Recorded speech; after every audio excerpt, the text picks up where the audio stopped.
Western psychology and therapy culture have been co-opted. What was once meant to treat mental illness in a social context has now become a tool of hyper-individualism. Therapy speak is hella problematic. We're so quick to say someone is gaslighting us, being narcissistic, being codependent, being anxious. It makes us less accountable because if a person's being codependent and narcissist, what do you do other than protect your energy? We are protecting our peace right into chronic isolation. It works directly against collective struggle, mutual aid, and systemic change, which includes therapy, life coaching, and wellness, was well over $13 billion in 2022, and it's growing. But for many people, healing feels like a lifestyle subscription, not a destination. Think of platforms like BetterHelp spending millions on influencer marketing while under fire for how they handle user data, or the endless stream of therapy memes and TikToks telling you to set boundaries and healing vibes, but ignoring class struggle or racial trauma. Even the language has shifted. Words like boundaries, narcissist, gaslighting, trauma response, once helpful, is now often used to end conversations instead of deepening them. One study found that Google searches for these terms have surged by over 400% in the past 5 years, with little context. Therapists are now speaking out about this online misuse, warning that it can lead to emotional isolation and relational shutdowns. Neoliberal culture teaches us,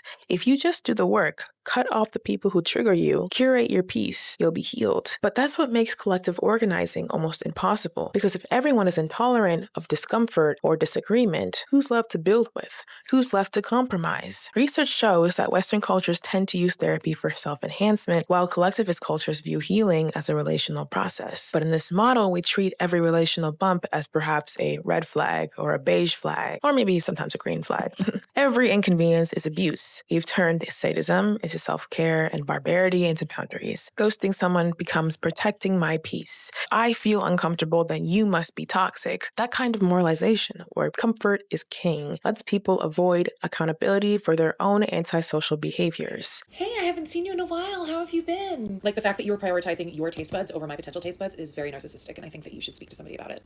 Actually, by you telling me that I hurt your feelings, you were criticizing me, and I was heavily criticized as a child, so that is triggering to me. And the truth is, we will never stop healing. That's by design. Because if you're never done, you're always consuming anyways. Courses, retreats, crystals, $80 journals. I'm a victim of those $80 journals. One academic called it the self-care treadmill. The pressure to optimize endlessly, but rarely feel whole. Healing was never supposed to isolate us. It was meant to bring us back together through friction, through mutual responsibility. But instead, we're curating private peace bubbles while our systems are causing our pain to remain untouched. Therapy isn't the problem. The problem is how it's being used to avoid, to brand, to disconnect. True healing is a practice done in relation, not alone. Ayada, out.